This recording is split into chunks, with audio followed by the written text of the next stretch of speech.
LED LCD TV repair में आज बताएंगे दोस्तों पैनल कैसे काम करती है। पूरी डिटेल आप लोगों को वीडियो देखने को मिलेगी। जो पैनल होती है सोर्स एरिया से कैसे काम करती है, गेट एरिया से कैसे काम करती है। देखिए आपके स्क्रीन पर दिखाई दे रहा है जो पैनल होती है सोर्स एरिया में क्या क्या लगा होता है, कैसे काम करता है। अगर आप लोग यह वीडियो देख लेंगे तो आप लोगों को पता चल जाएगा पैनल होती है, पैनल जो सोर्स एरिया होती है वह कैसे काम करती है और गेट एरिया से कैसे काम करती है। पूरा डिटेल आप लोगों को देखने को मिलेगा। कौन सी आईसी लगी होती है, किस हिसाब से कैसे काम करती है, चलिए देखिए अपने स्क्रीन पर। देखिए जो पैनल होती है, पैनल दो तरीके से काम करती है। कोई भी टीवी हो, चाहे नॉर्मल टीवी हो, चाहे स्मार्ट टीवी हो, चाहे एंड्रॉइड टीवी हो, कोई भी टीवी है, जो पैनल होती है दो तरीके से काम करती है। देखिए आपके स्क्रीन पर दिखाई दे रहा है इस तरीके से मास्फेट होती है, यानी पैनल के अंदर मास्फेट होती है। पैनल के अंदर मास्फेट को ऑन कराने के लिए दो एरिया में डिवाइड किया जाता है। एक होता है सोर्स एरिया से और एक होता है गेट एरिया से। क्योंकि पैनल के अंदर मास्फेट होती है, देखिए आपके स्क्रीन पर दिखाई दे रहा है। इस मास्फेट को ऑन करने के लिए सोर्स एरिया की जरूरत होती है, जो वोल्टेज और सिग्नल की जरूरत होती है, और गेट एरिया को भी ऑन होने के लिए वोल्टेज और सिग्नल की जरूरत होती है। यानी जो पूरी पैनल बनी होती है, पैनल को ऑन करने के लिए गेट एरिया की जरूरत होती है और सोर्स एरिया की जरूरत होती है। क्योंकि पैनल के अंदर मास्फेट लगी होती है।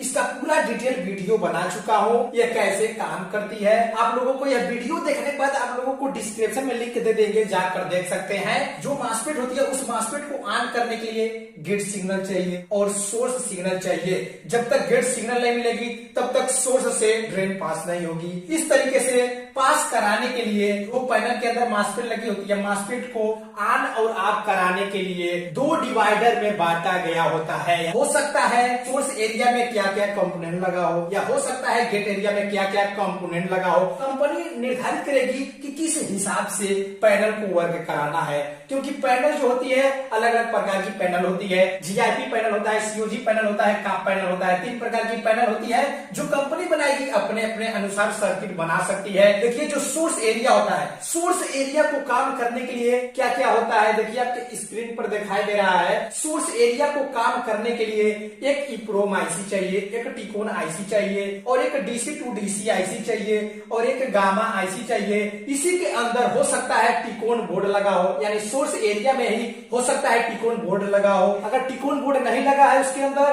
तो सोर्स एरिया में इप्रोम आईसी होगी, टिकोन आईसी होगी, डीसी टू डीसी आईसी होगी, गामा आईसी। सोर्स एरिया को काम कराने के लिए इतनी आईसी की जरूरत होती है। और देखिए गेट एरिया, यानी ये जो गेट एरिया होती है, चाहे गेट का हो या न हो, गेट एरिया को काम कराने के लिए स्कैन ड्राइवर आईसी चाहिए। ऑन ऑफ कराकर पिक्चर दिखाने के लिए स्कैन ड्राइवर आईसी का बहुत बड़ा महत्व होता है। अगर scan driver IC source PCB पर नहीं लगा है तो 100 में से 100% पैनल के अंदर लगा होगा। इसका पूरा मैं डिटेल वीडियो बना चुका हूं। यह वीडियो देखने के बाद आप लोगों को डिस्क्रिप्शन में लिंक दे देंगे, जाकर देख सकते हैं। जितनी कलर फिल्टर होती है उसके साथ एक एक मास्फेट लगी होती है। रिजोल्यूशन और पिक्सल के हिसाब से ही उसमें मास्फेट लगी होती है। उस मास्फेट को ऑन ऑफ कराने के लिए दो एरिया की जरूरत होती है। इसीलिए पैनल को दो डिवाइडर में बांटा गया है, एक सोर्स एरिया और एक गेट एरिया। क्योंकि मास्फेट को ऑन कराने के लिए गेट एरिया से सिग्नल चाहिए। सोर्स एरिया क्या क्या होगी, हो सकता है टिकोन बोर्ड हो, या इप्रोम आईसी, टिकोन IC, DC to DC IC, gamma IC. Source area यह काम करने के लिए तैयार रहेगी, तब तक नहीं काम करेगी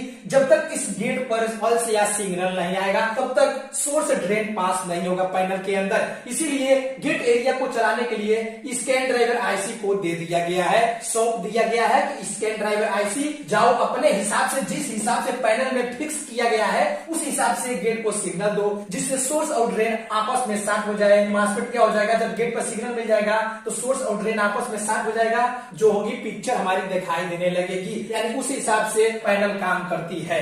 पैनल को काम करने के लिए इसीलिए दो एरिया में बांटा गया होता है। क्योंकि देखिए सोर्स एरिया को काम करने के लिए सोर्स एरिया में जितनी आईसी लगी होती है, मान के चल सकते हैं इप्रोम आईसी, टिकोन IC, DC to DC IC, gamma IC, चाहे टिकोन बोर्ड हो, यह सोर्स एरिया में ही काम करेगी। गेट एरिया को काम करना हो सकता है गेट का हो या हो सकता है गेट का न हो, लेकिन तभी भी गेट एरिया को काम कराने के लिए स्कैन ड्राइवर आईसी की जरूरत होती है। इसके जो गेट एरिया को ऑन कराकर सोर्स और ड्रेन से पास कराकर हमारी स्क्रीन पर पिक्चर दिखाई देती है। देखिए, सोर्स एरिया को काम कराने के लिए क्या क्या चाहिए? इप्रोम आईसी चाहिए, टिकोन आईसी चाहिए, डीसी टू डीसी आईसी चाहिए, गामा आईसी चाहिए। अगर टिकोन बोर्ड लगा है, टिकोन बोर्ड में ये मिक्स हो सकता है। यानी सोर्स एरिया को काम करने के लिए सबसे पहले पैनल का जो सॉफ्टवेयर होता है, जिस हिसाब से पैनल होगी, पैनल का सॉफ्टवेयर इप्रोम आईसी में होगी। जो सॉफ्टवेयर होगी इप्रोम आईसी में सॉफ्टवेयर होगी, और इप्रोम आईसी में ही रिजोल्यूशन और पिक्सल के हिसाब से सॉफ्टवेयर होती है। उस हिसाब से टिकोन आईसी काम करेगी।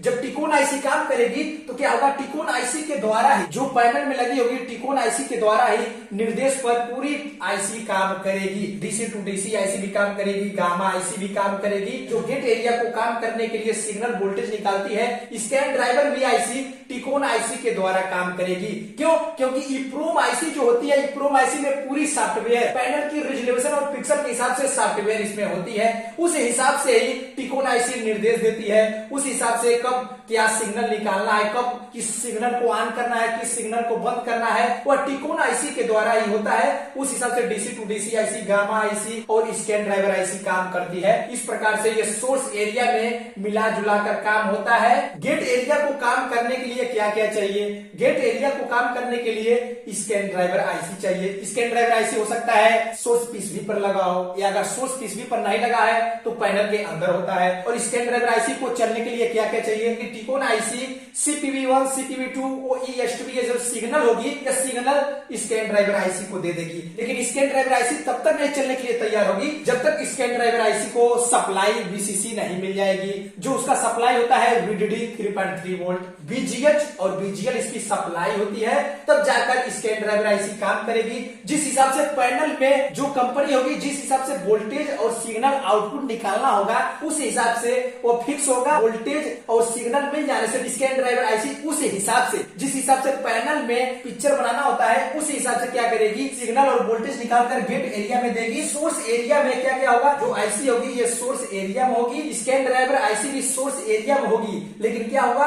गेट एरिया को काम कराने के लिए काम करेगी। जो सोर्स एरिया में काम कराने के लिए होती है, यह पूरी आईसी होती है, मिलकर काम करती है। लेकिन सोर्स पीसीबी पर ही अगर स्कैन ड्राइवर आईसी भी लगा है, लेकिन वह गेट एरिया को काम कराने के लिए काम करेगी। पैनल के अंदर रिजोल्यूशन और पिक्सल को ऑन ऑफ करने के लिए मास्कपेट लगा होता है। जितनी ज्यादा रिजोल्यूशन होगी, जितनी ज्यादा पिक्सल होगी, उस हिसाब से उस कलर के फिल्टर है, सब कलर के साथ एक एक मास्कपेट लगी होगी। और उस मास्कपेट को ऑन ऑफ कराने के लिए स्कैन ड्राइवर आईसी को लिया जाता है। सोर्स एरिया की पूरी वोल्टेज और सिग्नल पास कराने के लिए, सोर्स और ड्रेन को पास कराने के लिए गेट एरिया से सिग्नल दिया जाता है। इस प्रकार से ही जो पैनल होती है, पैनल काम करती है। पैनल जो होती है 3 प्रकार की होती है। सीओजी पैनल है, अगर सीओजी पैनल है उसकी सर्किट अलग हो सकती है, जो कंपनी बनाएगी उसकी सर्किट अलग बनाएगी। अगर काप पैनल है तो उसकी सर्किट जो कंपनी बनाएगी अलग बनाएगी। अगर जीआईपी पैनल है तो उसकी सर्किट अलग बनाएगी। लेकिन जो पैनल होता है 2 तरीके से ही काम करता है, एक गेट एरिया से काम करता है और एक सोर्स एरिया से काम करता है। इस प्रकार से पूरी पैनल काम करती है। इससे पहले मैं हर चीज पे वीडियो बना चुका हूँ। यह वीडियो देखने के बाद आप लोगों को डिस्क्रिप्शन में लिंक दे देंगे, जाकर देख सकते हैं।